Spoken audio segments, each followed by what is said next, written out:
यर्मिया 26वां बाब। शाह यहूदा यहोयाकीम बिन यूसिया की बादशाही के शुरू में ये कलाम खुदावंद की तरफ से नाजिल हुआ कि खुदावंद यूँ फरमाता है कि तू खुदावंद के घर के सहन में खड़ा हो और यहूदा के सब शहरों के लोगों से जो खुदावंद के घर में सजदा करने को आते हैं वो सब बातें जिनका मैंने तुझे हुक्म दिया है कि उनसे कह दे, एक लफ्ज़ भी कम ना कर, शायद वो शिनवा हो और हर एक अपनी बुरी रविश से बाज आए और मैं भी उस अजाब को जो उनकी बदअमाली के बायस उन पर लाना चाहता हूँ बाज रखूँ।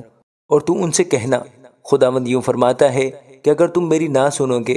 कि मेरी शरीयत पर जो मैंने तुम्हारे सामने रखी अमल करो, मेरे खिदमत गुजार नबियों की बातें सुनो जिनको मैंने तुम्हारे पास भेजा, मैंने उनको बर वक्त भेजा पर तुमने न सुना, तो मैं इस घर को सैला की मानद कर डालूंगा और इस शहर को ज़मीन की सब कौमों के नज़दीक लानत का बायस ठहराऊंगा। चुनाचे काहिनों और नबियों और सब लोगों ने यर्मिया को खुदावंद के घर में ये बातें कहते सुना। और यूँ हुआ कि जब यर्मिया वो सब बातें कह चुका जो खुदावंद ने उसे हुक्म दिया था कि सब लोगों से कहे, तो काहिनों और नबियों और सब लोगों ने उसे पकड़ा और कहा कि तू यकीनन कत्ल किया जाएगा। तूने क्यों खुदावंद का नाम लेकर नबूवत की और कहा कि ये घर सैला की मानद होगा और ये शहर वीरान और गैर आबाद होगा। और सब लोग खुदावंद के घर में यर्मिया के पास जमा हुए और यहूदा के उमरा ये बातें सुनकर बादशाह के घर से खुदावंद के घर में आए और खुदावंद के घर के नए फाटक के मदखल पर बैठे। और काहिनों और नबियों ने उमरा से और सब लोगों से मुखातिब होकर कहा कि ये शख्स वाजिबुल कत्ल है, क्योंकि इसने इस शहर के खिलाफ नबूवत की है जैसा कि तुमने अपने कानों से सुना। तब यर्मिया ने सब उमरा और तमाम लोगों से मुखातिब होकर कहा कि खुदावंद ने मुझे भेजा कि इस घर और इस शहर के खिलाफ वो सब बातें जो तुमने सुनी हैं नबूवत से कहूँ। इसलिए अब तुम अपनी रविश और अपने अमाल को दुरुस्त करो और खुदावंद अपने खुदा की आवाज़ के शिनवा हो, ताकि खुदावंद उस अजाब से जिसका तुम्हारे खिलाफ ऐलान किया है बाज रहे। और देखो, मैं तो तुम्हारे काबू में हूँ,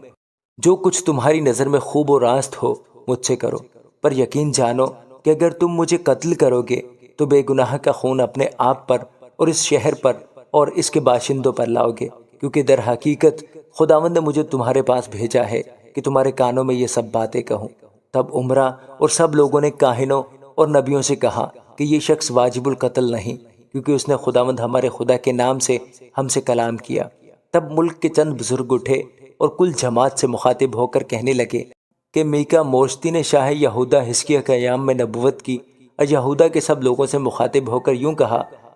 कि रब्बुल फ़ात यूँ फरमाता है कि सयोन खेत की तरह जोता जाएगा और यरूशलेम खंडर हो जाएगा और इस घर का पहाड़ जंगल की ऊंची जगहों की मानद होगा। क्या शाह यहूदा हिजकिय्याह और तमाम यहूदा ने उसको कत्ल किया? क्या वो खुदावंद से ना डरा और खुदावंद से मुनाजात ना की और खुदावंद ने उस अजाब को जिसका उनके खिलाफ ऐलान किया था बाज ना रखा? बस यूं हम अपनी जानों पर आफत लाएंगे। फिर एक और शख्स ने खुदावंद के नाम से नबूवत की, यानी ओरिया बिन सिमाया ने, जो करीत यारियम का था। उसने इस शहर और मुल्क के खिलाफ यर्मिया की सब बातों के मुताबिक नबूवत की। और जब यहोयाकीम बादशाह और उसके सब जंगी मर्दों और उमरा ने उसकी बातें सुनी तो बादशाह ने उसे कत्ल करना चाहा, लेकिन ओरिया सुनकर डरा और मिस्र को भाग गया। और यहोयाकीम बादशाह ने चंद आदमियों यानी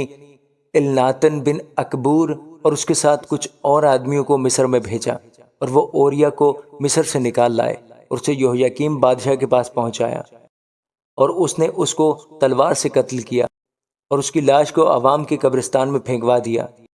पर अखीकाम बिन साफन यर्मिया का दस्तगीर था ताकि वो कत्ल होने के लिए लोगों के हवाला न किया जाए। आमीन।